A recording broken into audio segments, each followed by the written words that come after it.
आपने डांटा, क्या बोलता है तो बुआ क्यों किसी नाटक कंपनी का काम करे?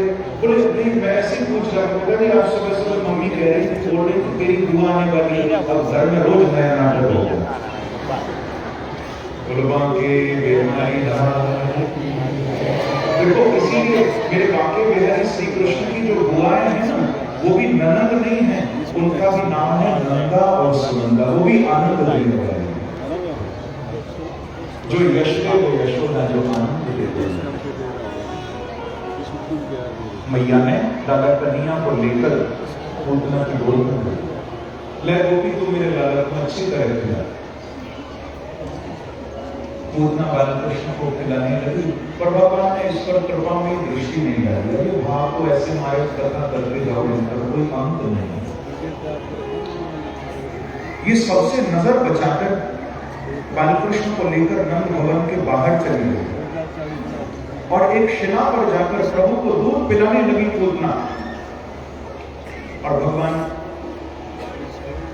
मन ही मन कहते हैं कि मौसी जी दूध पिलाने आई नहीं या जहर पिलाने, क्योंकि इसमें जहर लगा है, विष पिलाकर मारना चाहती।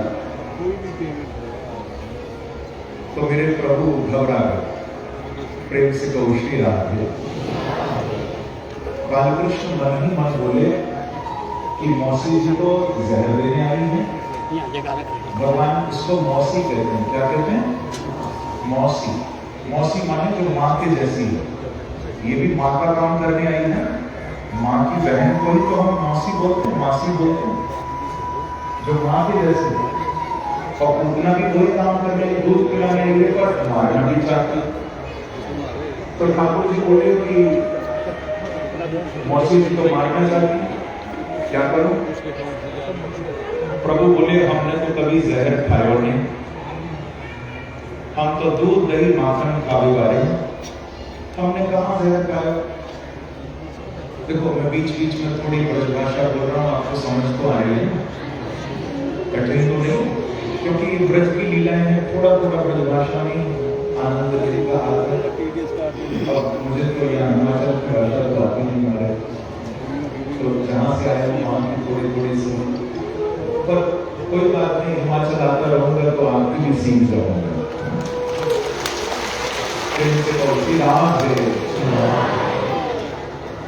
लाला कन्हैया बोले मौसी को हमें मारना चाह रहे, ये तो जहर पिलाना चाह रही है। ठाकुर जी कहते हैं हमने तो कभी जहर नहीं खाया, हमने कभी विष नहीं पियो। पर प्रभु को याद आ गई कि विष पीने वाले भी एक देव है, जो देव नहीं, कौन है? हाँ, वो देवों के भी देव है। बोलो शंकर भगवान की, कैलाश बिहारी की।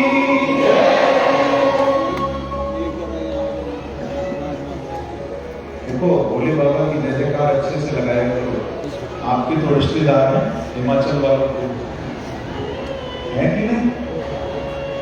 हिमाचल वालों से तो विशेष नाता है भोलेनाथ का। अरे भैया, भोले बाबा को भी हिमाचल वालों से विशेष प्यार है, क्योंकि भोले बाबा की ससुराल जो है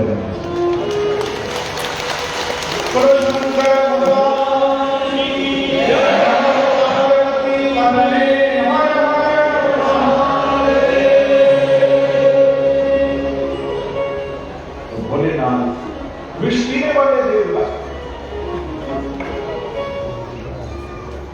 आज बाकी बिहारी मन ही मन बोले कि चलो थोड़ा भोले बाबा से मदद ली जाए। तो बाकी बिहारी मन ही मन शिव को याद करते हैं और तुरंत भोलेनाथ प्रकट हो जाते हैं। बाकी बिहारी बुलाएं, शिव न आए, कैसे हो सकता? भोलेनाथ बोले कहो कन्हैया, आज आपने हमको याद किया, कैसे याद किया? तो लाला कन्हैया कहते हैं कि बाबा बड़े दिन हो गए आपसे मिले नहीं, आज आपकी याद आ रही। तो भोलेनाथ कहते हैं ज्यादा बोलो मत, बिना मतलब के तुम याद नहीं करते, कोई काम बड़ा होगा जरूर। तो कन्हैया बोले नहीं नहीं भोले बाबा, कोई काम नहीं है, हमने तो वैसे ही आज सोचा कि बड़े दिन से मिले नहीं, बैठेंगे, मिलेंगे, खाएंगे, पिएंगे। तो भोलेनाथ बोले क्या खाएंगे क्या पिएंगे ये भी बता दो। तो बांके बिहारी बोले बस ये समझ लो कि आप जहर खाएंगे, हम दूध पिएंगे। बोलो वृंदावन बिहारी लाल। बोले मौसी जी दूध पिलाने आई है तो दूध हम पिएंगे, जहर आप खाना मारे, हमको जहर खाने की आदत है। सागर मंथन के समय जब विष निकला था समुद्र से, तो समुद्र से निकले हुए उस विष को ततः पर कली कृत्या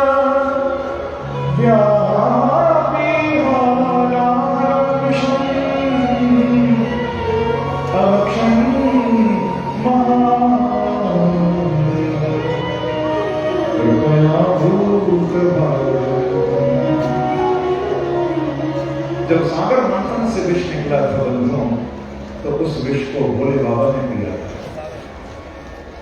ये भी सुन लो, कथा भागवत की है, पर कल नंदोत्सव में तो समय इतना हो गया, हमारे बहुत विस्तार करता कथा का, तो कल 12 ही बजते, पर फिर भी आप लोगों ने 5 घंटे से भी ज्यादा कल बैठकर भागवत कथा सुनी थी। कितनों की तो बस भी छूट गई होगी। मैं आपसे क्षमा भी मांगता हूँ, क्योंकि कल कथाएं मैं बहुत संक्षिप्त करना चाह रहा था, पर क्या करें, प्रभु की कथा छोड़ने का मन नहीं करता। पर मुझे कहने में कोई संकोच नहीं कि कल आप सभी भक्तों ने मेरा पूरी तरह साथ दिया और हमने आनंद में कितना धैर्य के साथ आप सब बैठे रहे, कथा सुनते रहे। यह आपका प्रेम ही था प्रभु के लिए, ये प्रेम ही था। तो सागर मंथन के समय भोलेनाथ ने विष किया। उस मंथन से ना ये 2 तत्व विशेष निकले। सबसे पहले निकला था विष, बाद में अंत में निकला था अमृत। पहले विष, पीछे अमृत। और कथा बड़ी प्रसिद्ध है कि जब विष निकला था तो भोले बाबा ने पिया था, और अंत में जब अमृत निकला तो वो सारे देवताओं ने पिया। और आप किसी शास्त्र में कहीं भी नहीं पढ़ेंगे कि जब अमृत बढ़ रहा था तो भोले बाबा ने भी लाइन में लगकर अमृत पिया, कहीं नहीं पढ़ोगे। सारे देवताओं ने बैठकर अमृत पिया था, सब लाइन में लगे हुए थे। मोहिनी भगवान अमृत पिला रहे थे, सबने अमृत पिया, और उस अमृत की लाइन में भोले बाबा कहीं भी नहीं। सब देवताओं ने अमृत पिया, शिव ने नहीं पिया। और जब जहर पीने की बात आई तो सब भाग गए थे, अकेले भोले बाबा ने जहर पिया, विष पिया। तो ये कथा भागवत की है। ये कथा हमको यही शिक्षा दे रही है बंधुओं कि जो अपने स्वार्थ के लिए अमृत पी ले वो देव हो सकता है, पर जो दूसरे को अमृत देकर स्वयं विष पी जाए वो महादेव बन जाता है, तो दिमाग देव होता है।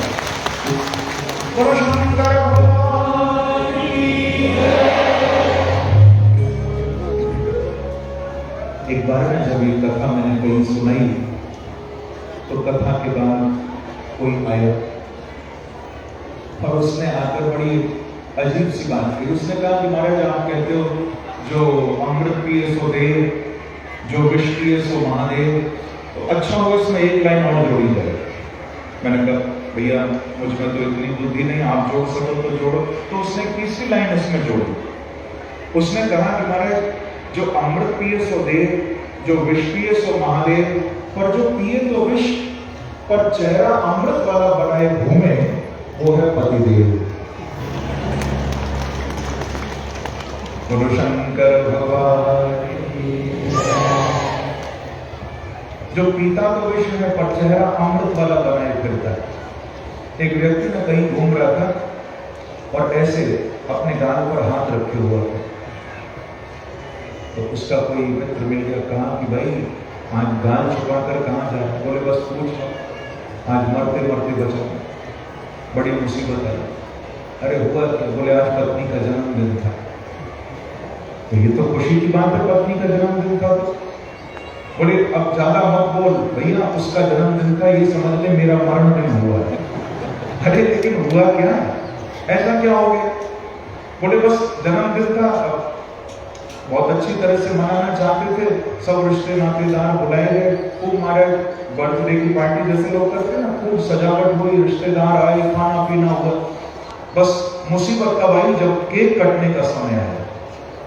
ये सब पाश्चात्य संस्कृति लोग करते हैं ना, केक वेक काटते हैं। तो बोले जब केक कटना था पत्नी का जन्मदिन, मेरा मरण दिन हो गया। बोले हुआ क्या? बोले मैंने केक वाले को बहुत समझाया था मेरी पत्नी का नाम ठीक से लिखना, ठीक से लिखना, पर उसने सब गड़बड़ कर दी। मेरी पत्नी का नाम है तपस्या, उसने केक पर लिखकर भेज दिया समस्या। के बिहारी लाल तुम्हारे जो तो केक खुला, मेरा मरण दिन हुआ। बांके बिहारी बोले भोले बाबा आज तो मौसी जी विष देना चाहती हैं, आप रक्षा करो, रक्षा। तो भोलेनाथ क्यों न रक्षा करें? जब आज मेरे प्रभु दूध पी रहे हैं पूतना का, सुखदेव जी की वाणी, आहा कितना सुंदर सुखदेव जी महाराज कहते हैं, हे परीक्षित जब भगवान दूध पी रहे हैं पूतना का तो केवल दूध नहीं पीते प्रभु, कि तस्मिन्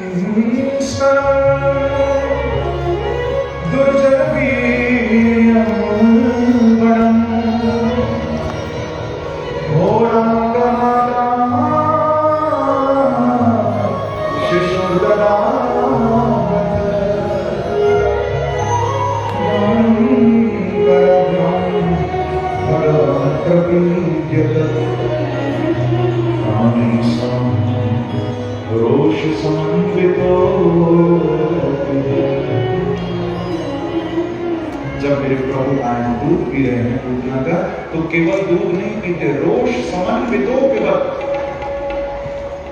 ठाकुर जी रोष के साथ दूध पी रहे हैं। भागवत के टीकाकार कहते हैं ये रोष कौन है? रोष समन्वितो पिबत अर्थात रुद्र समन्वितो पिबत। बड़े गुस्से में प्रभु दूध पी रहे हैं। ये क्रोध कौन है?